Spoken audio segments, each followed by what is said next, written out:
La liberté que nous voulons. L'émission de l'association pour une constituante. Car ils pensent comme moi que rien ne vaut mieux ma foi qu'une république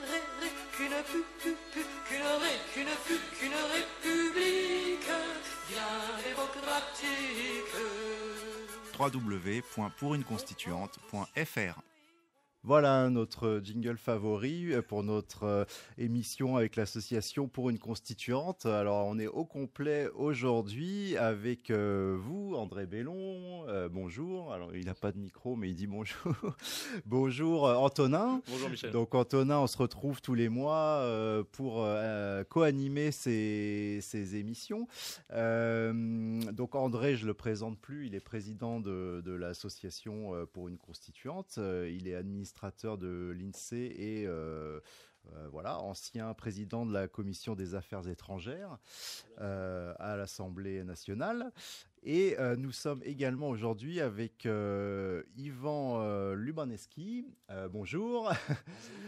Voilà, merci d'être là aujourd'hui. Donc vous êtes maire des Molières, donc dans l'Essonne, élu en 2014. Et vous êtes donc un des maires signataires de l'appel des communes citoyennes. Donc on en parlera aujourd'hui, juste après, en deuxième partie d'émission, et donc vous nous expliquerez en quoi ça consiste et pourquoi vous avez signé cet appel des communes citoyennes et évidemment qu'est-ce que ça signifie. Voilà. Et puis enfin, bien sûr, nous sommes avec vos étudiants, Antonin. On peut le dire comme ça. Ouais. Alors, Claire, Rémi, Stanislas, Solène, dans le désordre. Bonjour à tous les quatre. Bonjour. Voilà, et donc vous allez nous parler de processus constituant, c'est ça, Antonin ? Oui, alors ils vont introduire le débat, ils vont nous rappeler ce que c'est une constituante, quelles questions cette idée va soulever dans le contexte actuel avec Nuit debout, etc. Et donc oui, on aura une première partie sous forme de chronique comme d'habitude, mais cette fois-ci à 4 voix. Tout d'abord parce que la mienne est un peu cassée. Et parce que, alors il y a une très belle tradition à Sciences Po, c'est qu'ils invitent leurs profs à la fin de l'année à dîner et à boire des verres. Donc ça fait qu'on a la voix cassée le lendemain. C'était hier soir ? Ouais, il y a 2 jours, mais ça reste. Donc c'était très sympa. Et donc paresseux de nature, je les ai punis en les faisant venir ici et travailler. Et donc voilà, ça serait plutôt intéressant. Ils ont une culture G en sciences politiques qui dépasse largement la mienne vu que je suis un modeste prof d'éco. Et voilà, je pensais que ça serait bien de les participer. Donc vous êtes étudiant en première année de Sciences Po, c'est ça ? Qu'est-ce qui vous a motivé alors pour... Alors, vent de panique, c'était pas prévu. Alors, non, c'est moi qui les ai motivés. J'ai proposé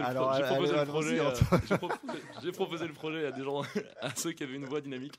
Et donc, on s'est dit, tiens, on va ramener on va les faire bosser un peu et utiliser leur belle voix. Ok, alors, on y va, on les écoute. Merci Antonin. Je vous propose de revenir tout d'abord sur l'actualité la plus brûlante. Aujourd'hui, mercredi 72 mars, comme on dit là-bas, nous rappelant un peu les Brumaires et autres folklores de calendrier révolutionnaire. Voilà plus d'un mois que se tient Nuit debout, chaque nuit, sur la place de la République, et en France. À la suite d'une manifestation contre la loi travail le 31 mars, les manifestants ont décidé de ne pas rentrer chez eux et de protester toute la nuit, place de la République. Un mois plus tard, le mouvement vit toujours. Le projet de loi El Khomri a relancé en France une importante volonté du peuple de participer, d'être entendu, de compter dans les décisions politiques. Chaque nuit se tiennent des assemblées générales où chacun apporte ses idées, ses volontés pour améliorer le système.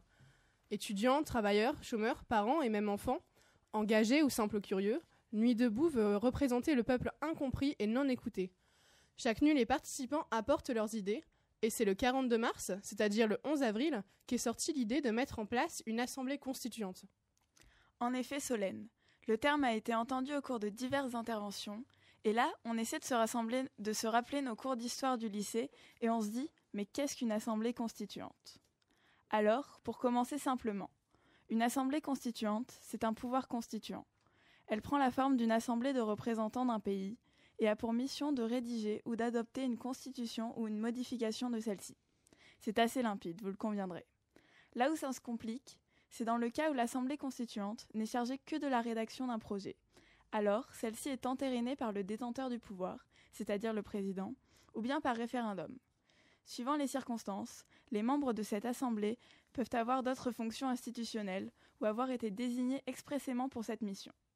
Ici, nous sommes donc dans un modèle de révision constitutionnelle, souhaité par une population en détresse qui en appelle à une plus grande participation du citoyen français dans la politique publique.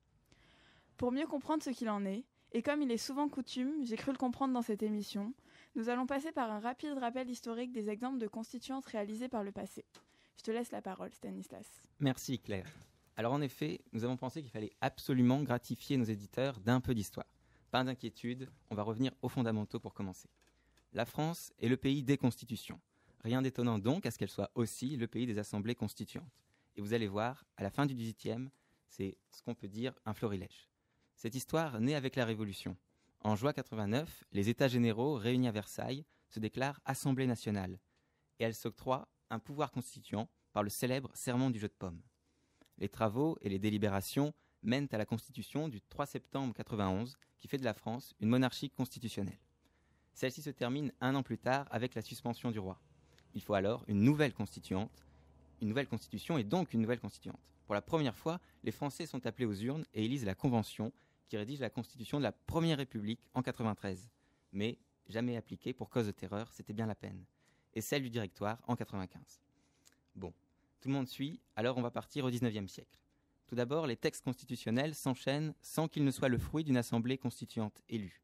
Il faut donc attendre le printemps des peuples de 1848 pour qu'une nouvelle assemblée constituante soit élue au suffrage universel masculin. Petite précision, mais qui a son importance. Or, après, notre histoire se poursuit après la Seconde Guerre mondiale. Les élections législatives du 21 octobre 1945 sont accompagnées de cette question: voulez-vous que l'Assemblée élue ce jour soit constituante? Le oui l'ayant emporté, l'Assemblée travaille à la constitution d'une 4e République. Mais c'est un échec. Il est rejeté à 53%. Qu'à cela ne tienne, on élit une seconde Assemblée constituante qui propose un projet qui, lui, est accepté. Cependant, la Constitution de la 4e République met en place un parlementarisme d'une instabilité terrible. La guerre d'Algérie aide et finalement, le général de Gaulle forme son dernier gouvernement chargé par une loi constitutionnelle de rédiger une nouvelle constitution. Bon, là, il faut calmer les espoirs parce qu'on est loin d'une constituante. C'est un comité constitué par de Gaulle qui a lui-même écrit la constitution qui sera ensuite adoptée à 80% du corps électoral. La 5e République est née. Alors, quel enseignement tirer de cette histoire rapide? On peut voir que finalement, le succès d'une constituante élue démocratiquement n'a pas forcément été gage de réussite du régime auquel elle est naissante, mais il est vrai qu'elle a le mérite de défendre un absolu démocratique.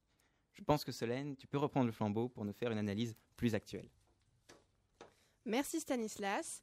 Si aujourd'hui il ne semble pas en effet que nous vivions une vraie révolution, la volonté de mettre en place une assemblée constituante témoigne tout de même de la crise de légitimité du pouvoir que nous vivons. Mettre en place une assemblée constituante permettrait de recentrer le débat sur nos institutions et leurs défaillances. Aujourd'hui, il semblerait que nous vivions dans un système constamment en crise. Crise économique dont aucun gouvernement ne semble capable de nous sortir, crise sociale qui engendre cette crise de légitimité, qu'une assemblée constituante pourrait résoudre. Rappelons la définition classique de Lincoln. La démocratie, c'est le pouvoir du peuple, par le peuple et pour le peuple. L'assemblée constituante permettrait réellement de rendre le pouvoir au peuple en l'impliquant directement dans la politique étatique. Je vais continuer dans ce que tu viens de souligner, Solène, en rappelant tout de même que peut-être que la crise démocratique, la crise de légitimité même de nos institutions dans laquelle nous sommes plongés, trouve en partie sa source dans le référendum de 2005 sur la Constitution européenne. Ce fut en France l'un des décalages actuels les plus retentissants entre le peuple et ses dirigeants. En effet, en 2005, Français et Islandais, qui sont interrogés par référendum, décident de rejeter la Constitution européenne le 29 mai 2005. Les Français avec près de 55% des voix. Le projet de traité est donc avorté. Mais c'était sans compter un autre petit artifice, le traité de Lisbonne de 2008, qui va permettre de reprendre ce projet de constitution, mais qui, cette fois-ci, ne sera pas du tout adopté par référendum, et les pays membres l'adopteront tous. Le choix normalement souverain du peuple en démocratie est donc totalement bafoué dans ce cas-là. 2005 n'a que renforcé le sentiment de déconnexion avec la réalité d'une Europe déjà tellement technocratique. Comment donc, avec ce type d'événement, ne pas avoir l'impression de ne pas être ne serait-ce qu'écouté?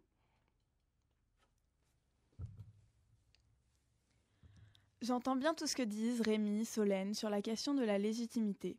Et il faut revenir à notre interrogation principale. Pourquoi changer, réformer, réviser la Constitution serait une solution ? Dans le contexte actuel de la France abstentionniste, une réécriture constitutionnelle pourrait rendre aux citoyens la volonté de participer à la vie politique et restituer au peuple sa souveraineté. Pour faire le lien avec un article récent d'André, on pourra s'interroger sur l'importance des pouvoirs présidentiels, dans un contexte de pays orphelin de tout Bonaparte ou de Gaulle depuis bien des années. Cela permettrait de réintégrer le peuple dans la politique, notamment au niveau le plus local. Imaginez par exemple une reprise en main des affaires politiques locales et nationales via des cahiers d'exigences. Comme je pense qu'on en discutera dans le contexte des communes citoyennes avec Ivan Lubraneski. Merci à tous. Voilà, alors, c'est bon. Quand nous chanterons le temps des cerises, les guerres signalent, les merles moqueurs seront tous en fête. Les belles auront la folie en tête, et les amoureux du soleil au cœur. Quand nous chanterons le temps des cerises, sifflera bien mieux le merle moqueur.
Noir Désir sur AligrefM 93.1, c'est le temps des cerises, version revisitée donc par voilà par Noir Désir.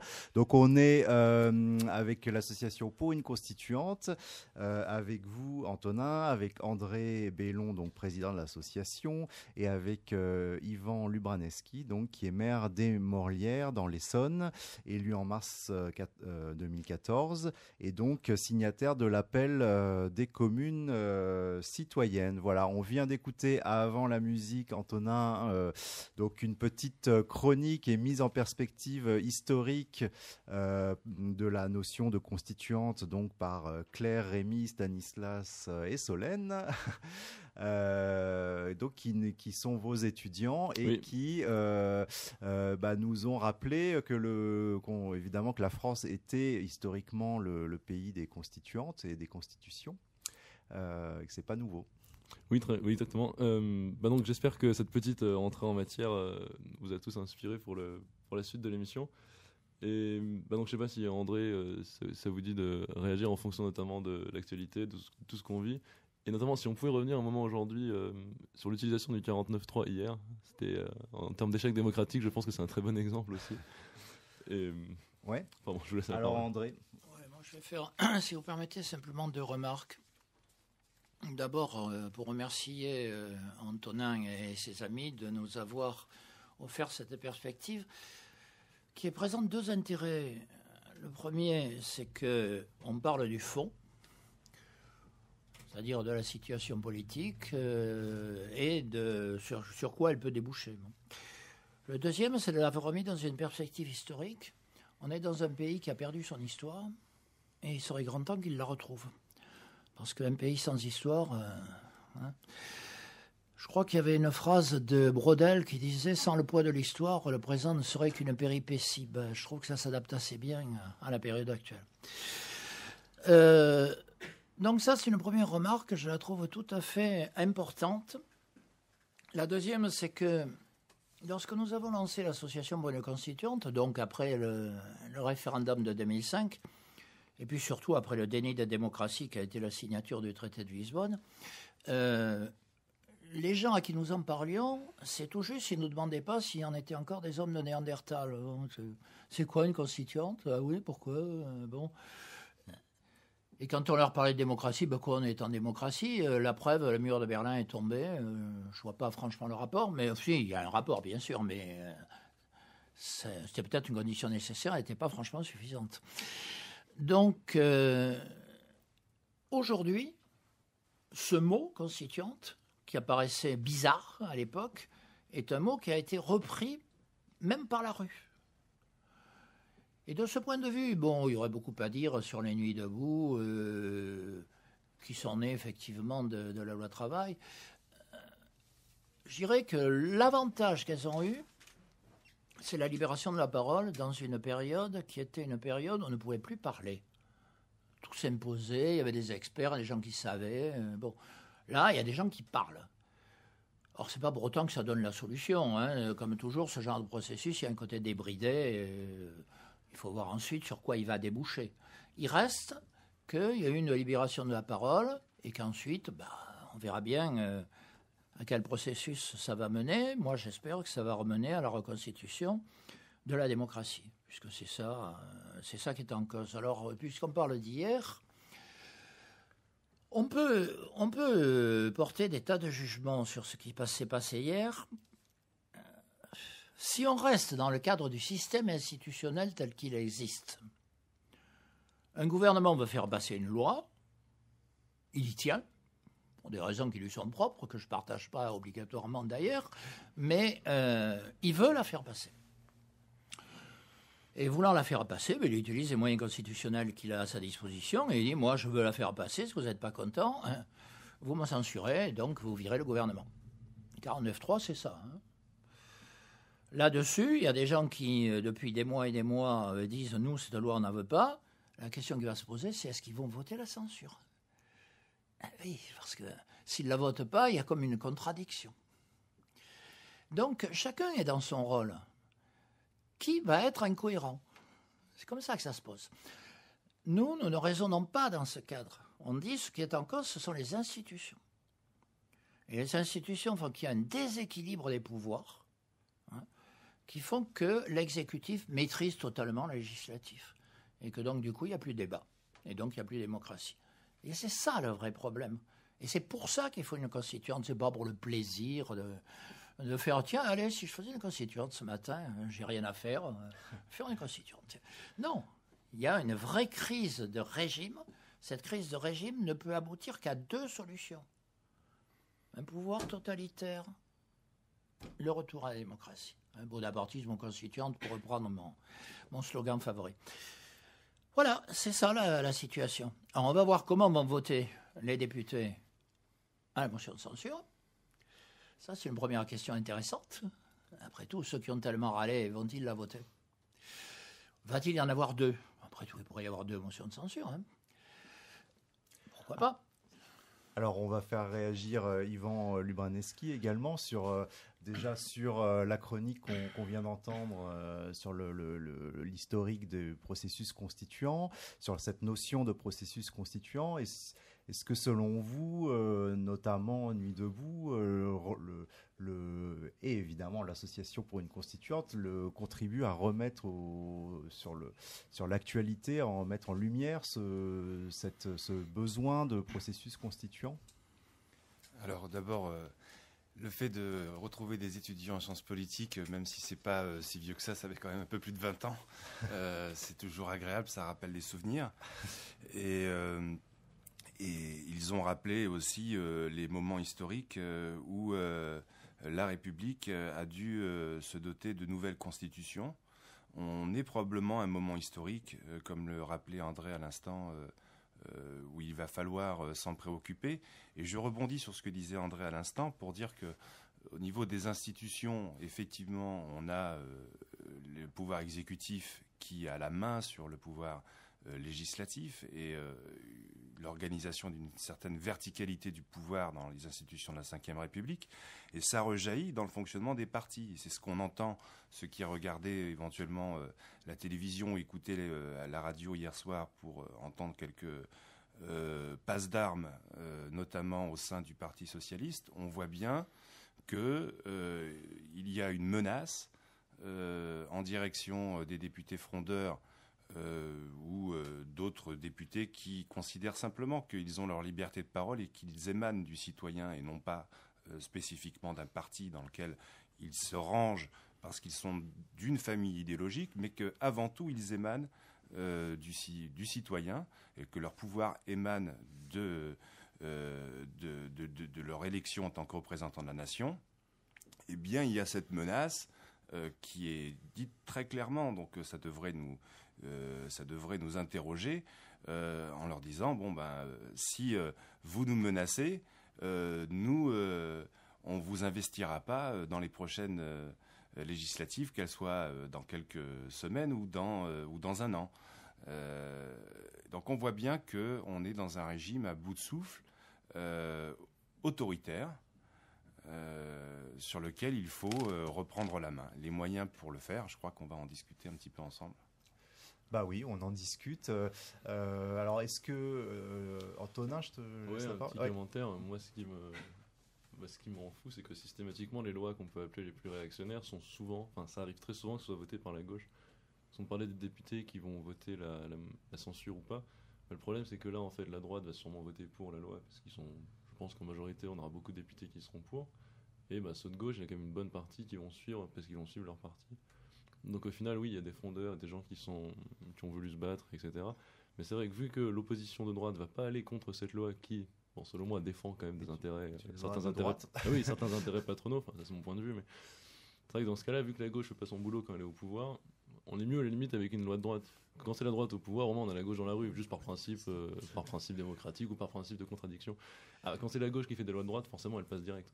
Et c'est là qu'on a un problème en effet. Mais je pense que le problème il n'est même pas que dans les institutions, il est dans le problème de ce monde ou même de ces partis socialistes qui sont quand même dirigés par des libéraux, par des gens qui se définissent même comme libéraux plutôt que comme socialistes, au sens de Jaurès j'entends.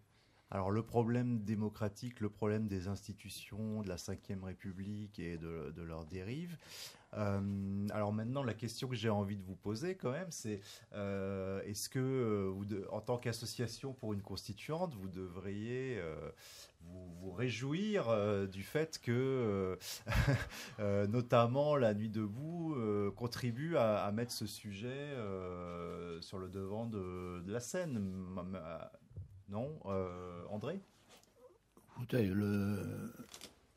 oui, on n'est jamais content quand un pays s'enfonce dans la crise. Ça ne fait plaisir à personne, donc je ne crois pas qu'il faille pousser des cris de joie devant une situation de crise qui s'accentue. Je dirais, les Nuits debout, c'est un symptôme de cette crise. Et ce symptôme, il ne faut pas... si vous me permettez, ça me rappelle toujours cette phrase de Bossuet que j'aime beaucoup. Il ne faut pas s'affliger des conséquences en s'accommodant des causes. Oui. Alors, attendez, expliquez-nous ça. Il ne faut pas s'affliger des conséquences en s'accommodant des causes. Il faut revenir aux causes. Ouais. C'est bien le système, c'est bien la situation qui crée ces événements. Alors, bien évidemment, mais sur le principe de processus constituant... sur le processus... Bon, d'abord, je reste toujours sur...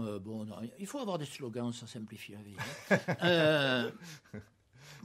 Régime autoritaire ou élection d'une constituante. Et j'insiste sur le mot élection, parce qu'on ne le dit pas à chaque fois. Et qui dit démocratie dit quand même participation des citoyens, participation en tant que citoyen, donc suffrage universel. Bon, c'est comme ça.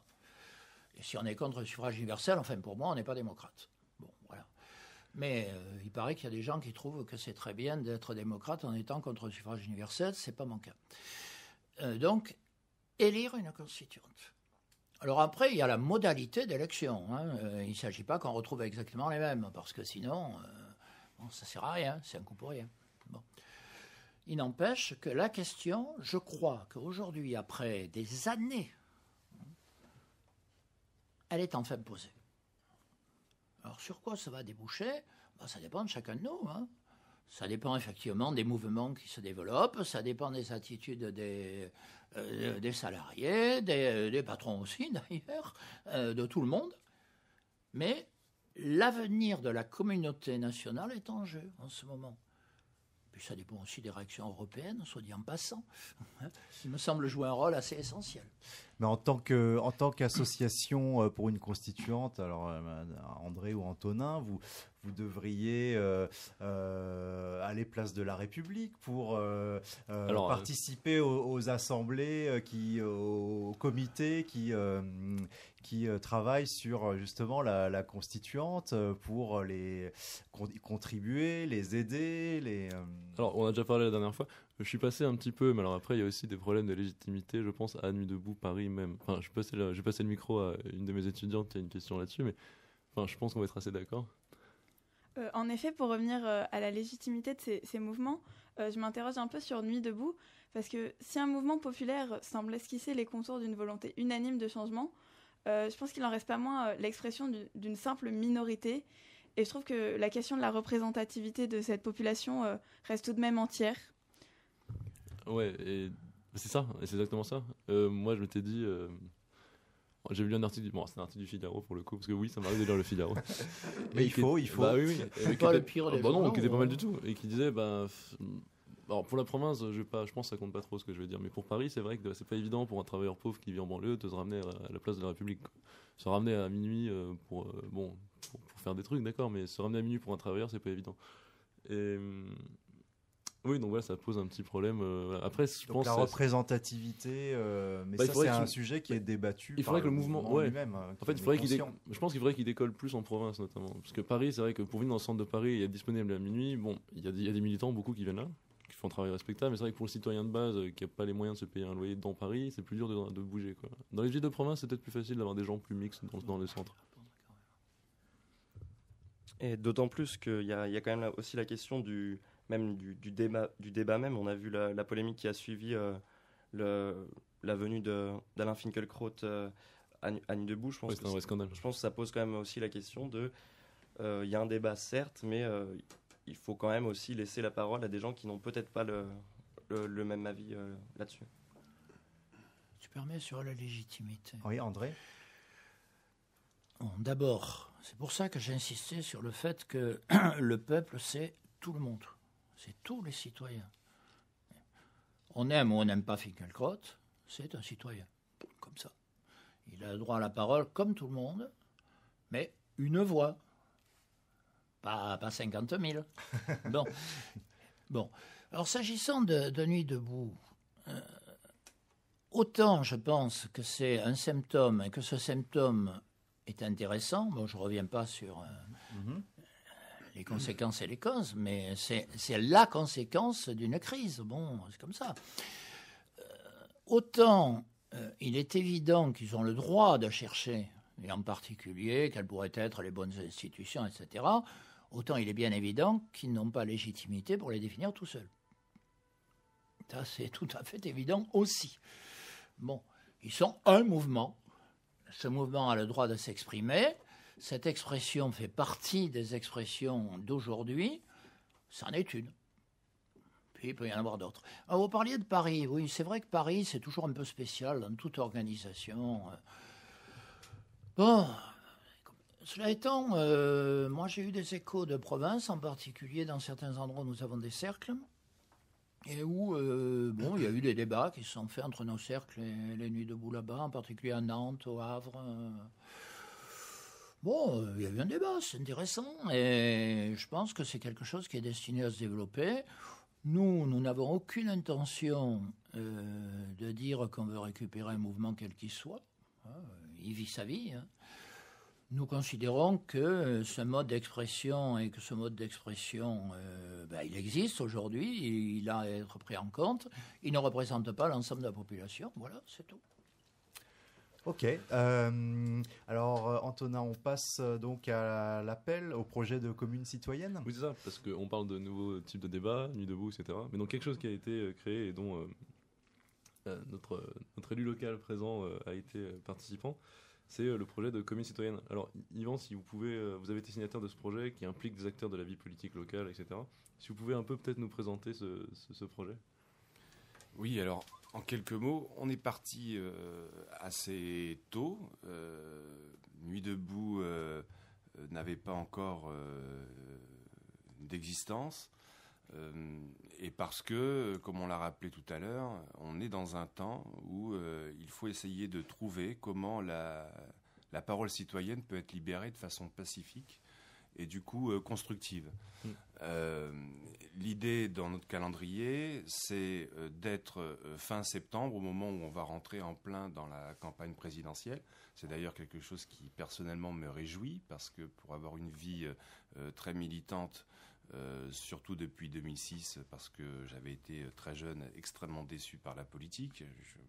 Je ne suis pas encore extrêmement amoureux de la façon dont les choses se passent.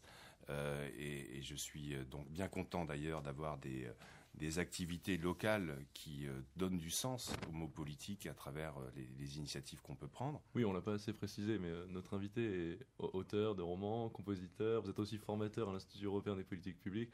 Bon, une activité profane en dehors de la vie politique très très dynamique, il fallait le préciser. Oui, parce que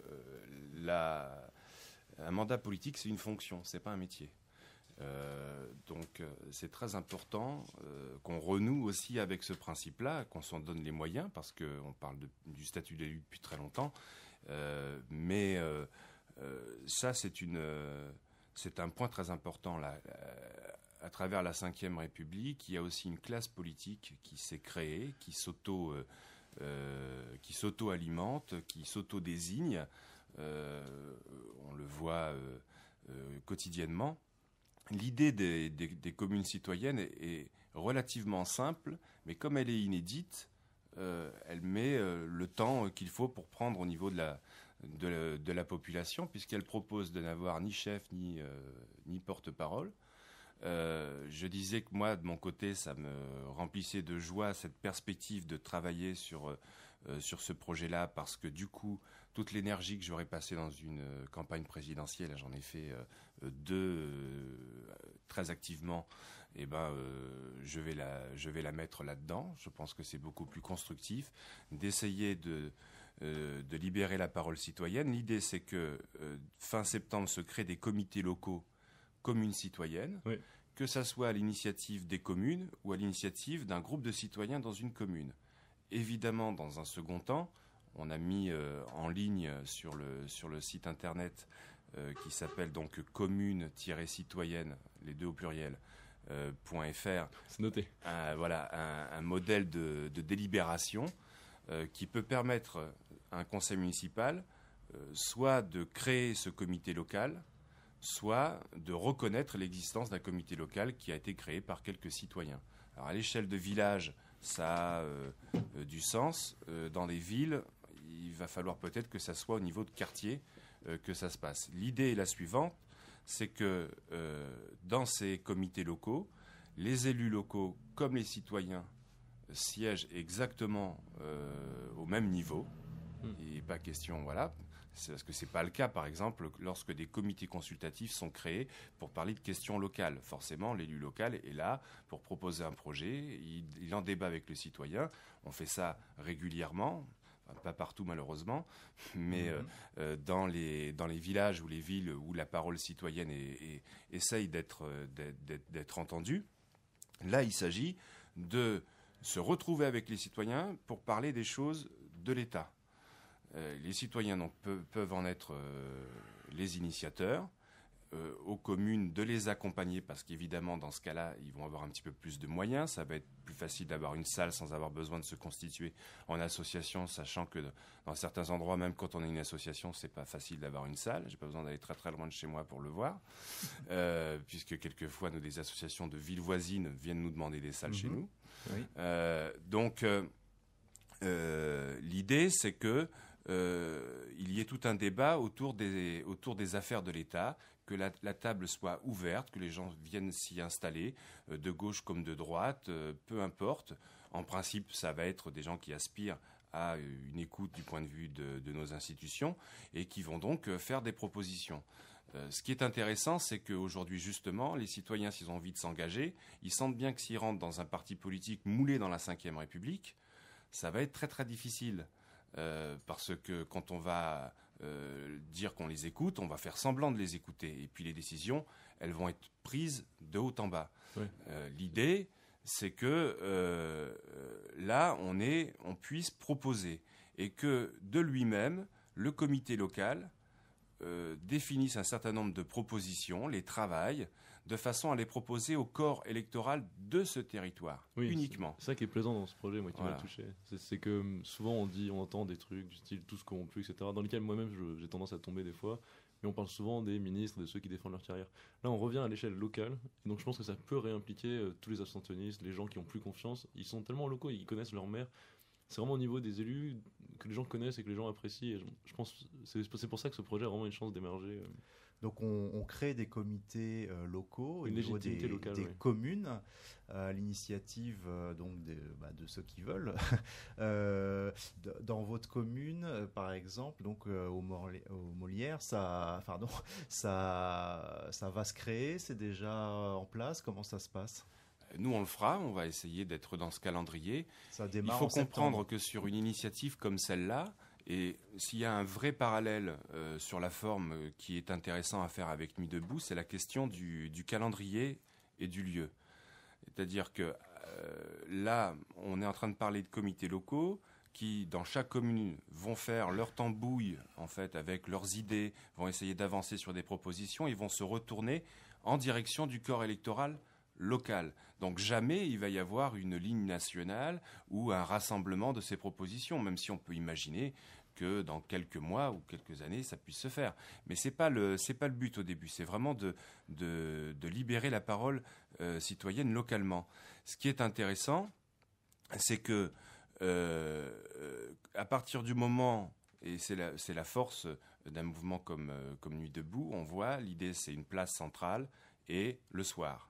Bon, et ben l'idée de commune citoyenne, c'est qu'on va se tenir dans le calendrier de l'élection présidentielle très exactement, et on va se réunir à l'échelon des communes.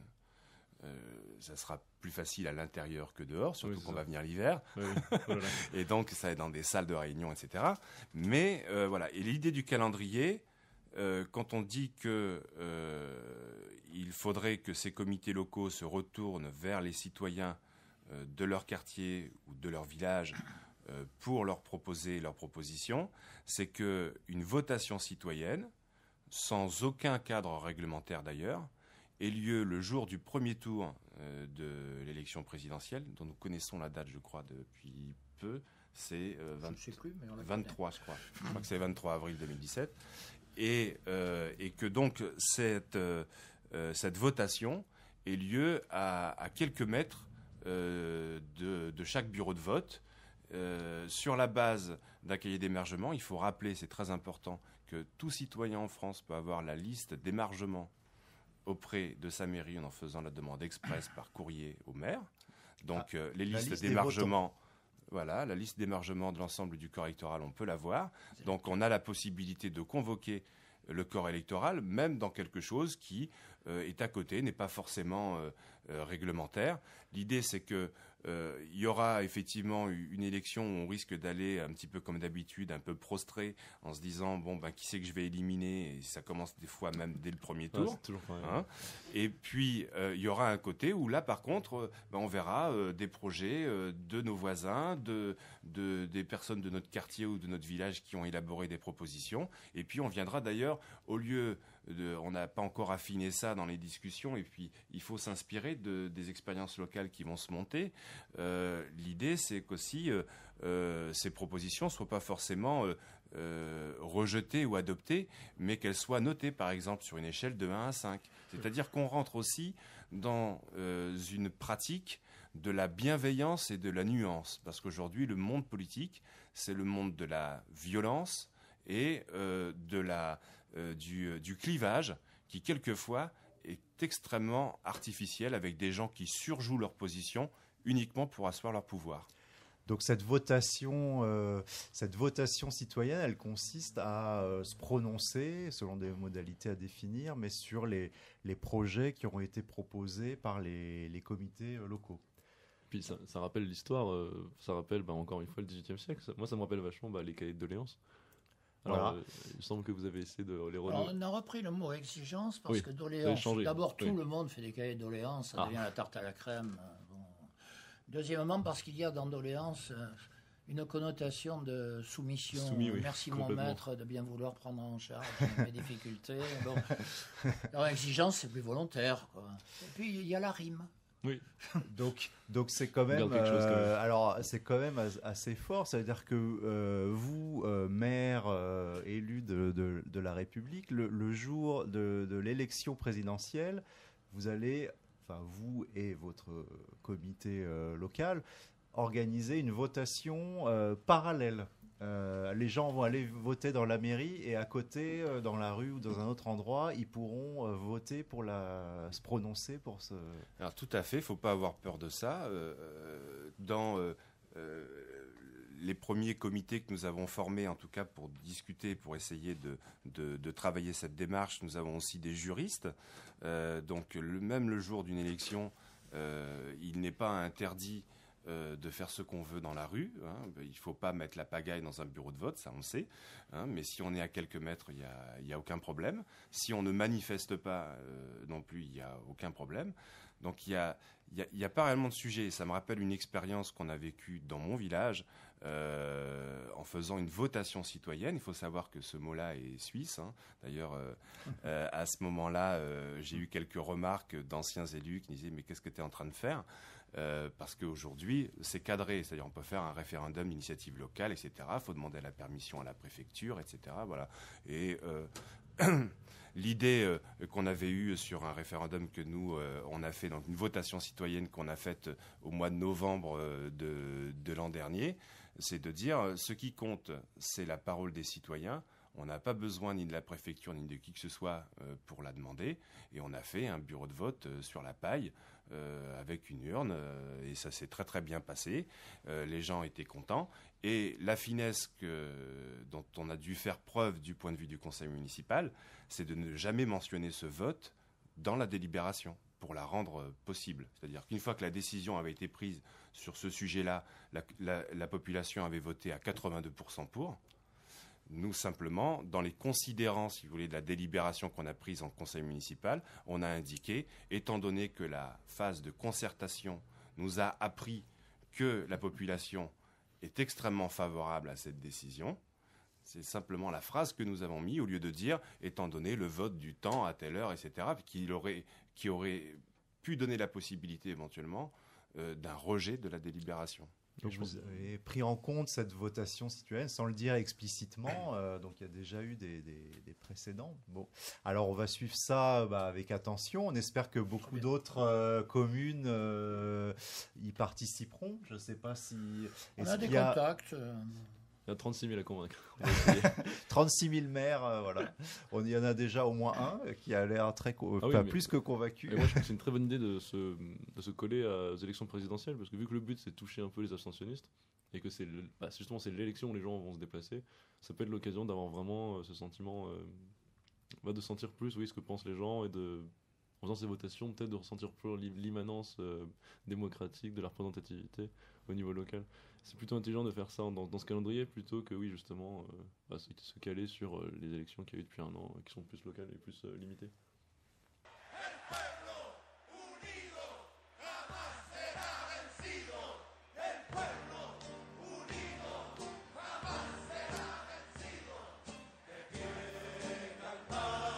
Que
Voilà, donc on se retrouve avec l'association pour une constituante sur Aligre FM 93.1. Donc je rappelle que nous sommes avec Yvan Lubraneski, donc maire des Molières dans le 91 et participant donc au projet de commune citoyenne qu'on va suivre avec attention. Nous sommes avec André Bellon, donc président de l'association, et avec vous Antonin et vos étudiants donc Sciences Po.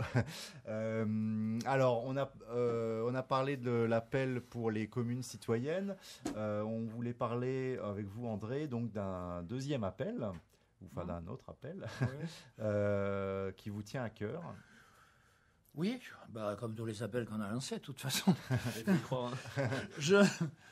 D'abord, cet appel est un appel collectif qui a été signé par 55 citoyens, parmi lesquels d'ailleurs Antonin, et parmi lesquels Michel Ezran se fait rendre. Absolument, j'ai signé cet appel. Bon. Donc 55, pourquoi ? Parce que c'est un chiffre idiot. Tout le monde fait des appels à 100, 150, 1000. Nous, c'est 55. Bon, voilà. Moi, j'aime bien refaire la chronologie dans les événements. Ça rend optimiste, d'ailleurs, parce qu'on voit que ça a progressé. Il y a 10 ans, exactement, il y a eu une élection présidentielle en 2007. Et, excusez-moi de faire référence à un de mes écrits, mais j'avais fait dans mon diplomatique un article qui s'appelait « Changer de président ou changer de constitution ». Mais 10 ans plus tard, la question est toujours prégnante. Sauf que, au lieu que ce soit un article de moi-même, on a fait un appel, qui est un appel collectif, qui s'appelle « Remplaçons la présidentielle par l'élection d'une constituante ». Puisqu'aussi bien ce présidentiel semble être le nœud du problème, plutôt que de tout le temps chercher le candidat qui va tout faire, et qui d'ailleurs fait rien après, parce que ses pouvoirs le permettent, disons qu'on supprime cette élection, qu'on la remplace par une autre. Rien que ça. Écoutez, c'est pas aussi idiot qu'il paraît. Je remarque que les grands médias qui sont prêts à s'exalter dès qu'il y a une nouvelle candidature dite citoyenne, on est en combien, 28 ou je sais pas, enfin il y en a un nombre impressionnant, n'ont pas fait un seul écho sur notre appel. Et malgré cette absence d'écho, vendredi dernier, on a passé le cap des 1000. On en est aux alentours de 1100 en ce moment, quelque chose comme ça. Bon, ce qui veut dire... Tout le monde peut signer... Oui, tout le monde peut signer cet appel. Oui, il suffit de faire sur Internet et après ça viendra tout seul. Présidentielle non, constituante oui. Présidentielle non, constituante oui. Voilà, c'est simple comme bonjour. Donc, ça veut dire que cette idée qui apparaissait inattendue en tout cas, et sortant du cadre, c'est justement parce qu'elle sort du cadre qu'elle fait de l'effet. Bon, il y a un moment où il faut sortir du cadre, parce qu'il n'y a pas de solution dans le cadre existant. Et tous ceux qui disent « je vais être candidat pour ne pas être candidat, mais pour refaire ». Non, ils sont candidats parce qu'ils sont candidats. Et puis voilà, on n'est pas candidat pour ne pas l'être. Ça, c'est idiot comme idée. Si on veut ne pas être candidat, il faut dire franchement que cette élection est à remettre en cause. Eh bien, on dit, remettons-la en cause, puisque c'est bien, il y a une échéance, gardons l'échéance, mais pour faire autre chose. Donc il faut sortir du cadre. On a parlé, Antonin, de la Grèce la dernière fois. On a vu que ceux qui essayent de sortir du cadre, ils y reviennent. Toutes les forces font qu'ils reviennent dans le cadre. Donc, je fais référence à Syriza. Donc sortir du cadre, ça veut dire remplacer, donc ce que propose cet appel, c'est remplacer l'élection présidentielle par l'élection d'une assemblée constituante. L'exemple de la Grèce, c'est intéressant l'exemple de la Grèce. Pourquoi ? Vous avez fait la dernière émission sur la Grèce, je crois. Oui, c'est ce que... Bien. Bon, il se trouve que Vénios Angelopoulos, c'est un copain de promotion en Polytechnique. Bon, il était à la direction de Syriza, il en est parti. Il nous a expliqué pourquoi. C'est pas un charlot. Non, il était solide. Oui. Bon, il a trouvé que c'était pas une bonne idée. Cela étant, ça pose des problèmes énormes, qui sont des problèmes de positionnement géostratégique de la Grèce, sur lesquels on va pas revenir. Il n'empêche que là aussi, on n'est pas sorti du cadre, c'est vrai. Oui, et moi, ce que j'aime bien appeler ça le phénomène Grand Schtroumpf, en fait. J'appelle ça grand shroom, c'est parce que on a toujours ce mythe d'avoir un homme providentiel, mais qui marche que dans le cadre où, en gros, le grand shroom, c'est l'exemple parfait. C'est un homme sage, cultivé, humaniste, type Montaigne ou Goethe, et qui connaît les arts, les sciences, qui travaille là-dessus beaucoup et qui gère les affaires citoyennes, mais de manière désintéressée, parce qu'il a la culture, la connaissance et la curiosité scientifique. Alors, en France, on aime beaucoup ça, depuis Bonaparte, De Gaulle, les grandes figures qui s'occupent du pays, De Gaulle, voilà, qui a sauvé la France. Mais alors, depuis qu'on sort de ce contexte où il y a quand même une médiocrité ambiante générale, c'est vrai que là, en effet, la question de la présidentielle et du sauveur, en gros, ne se pose plus, quoi. Moi, j'attends encore le grand Schtroumpf, alors je veux bien le retrouver, mais c'est vrai que tant qu'on l'a pas, allons vers une constituante. Voilà, donc l'appel pour pour la présidentielle non et pour la constituante oui. Élection de la constituante. Alors l'heure tourne, peut-être un petit mot de conclusion de vous, Yvan Lubraneski. Oui, dire que dans la démarche de commune citoyenne, elle a cet intérêt de proposer déjà d'agir, au moins d'agir en termes de parole. Et par ce moyen, ça constitue déjà un seul objectif, c'est-à-dire de se retrouver dans un lieu où on peut discuter, où on peut essayer d'avancer. C'est un petit peu la même façon que quand on prépare un projet municipal. Je ramène ça à mon expérience, mais c'est vrai que quand on a des principes, on essaie de les appliquer en permanence. Et quand vous réunissez les gens plus d'un an avant une échéance municipale et que vous dites tout le monde peut être autour de la table et que vous acceptez tout le monde, ceux qui ont du mal à pouvoir participer à la vie de la commune et viennent juste pour revendiquer, ils vont s'éliminer d'eux-mêmes. Les gens les plus constructifs vont rester et finalement à la fin vous pouvez faire votre équipe tout seul. Et donc Antonin parlait à l'instant de l'homme providentiel ou des personnes qui peuvent avoir la capacité de porter des projets. Je pense que quand on sait bien travailler les projets et quand on met vraiment, il faut jamais avoir peur de mettre encore plus de monde autour de la table, on finit par trouver les personnes qui peuvent porter les projets et surtout respecter les projets. C'est vrai, c'est un début de candidature présidentielle. On remarque. À N- combien Voilà, en tout cas, moi je vote pour vous. C'est le cadre qui nous rappelle. Bien, écoutez, alors on va suivre ce projet donc de commune citoyenne au moins au Molière avec beaucoup d'attention. On note également le projet l'appel pour une constituante que tout le monde peut signer. Voilà. Il nous reste à vous dire merci. Antonin, un mot conclusion. Alors déjà, première conclusion sur la musique. Premier morceau, c'était Le Temps des Cerises, revisité version rock par Nord-Désir. Et le second morceau, c'était un chant révolutionnaire espagnol. Le peuple uni ne sera jamais vaincu. J'ai un accent vraiment ridicule en espagnol, donc je vous le fais en français. Et deuxième conclusion, moi je voulais remercier mes étudiants parce que souvent on est désespérés.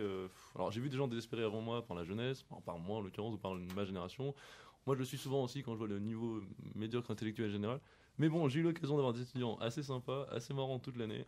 Et quand je dis marrant, c'est pas juste de caractère, c'est un peu de pensée, un peu de réflexion, une diversité d'opinions et quand même une certaine curiosité intellectuelle. Ça donne de l'espoir, ça donne la patate.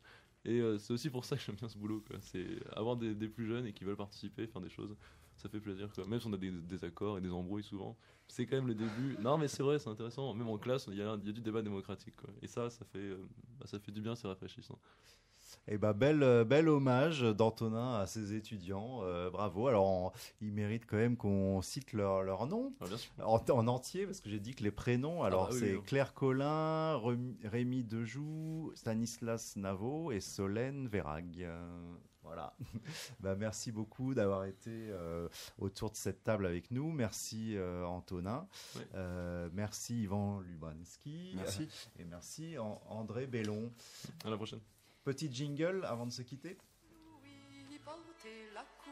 La liberté que nous voulons. L'émission de l'association pour une constituante. Car ils pensent comme moi que rien ne vaut mieux ma foi qu'une république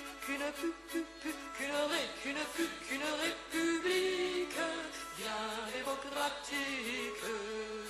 www.pouruneconstituante.fr.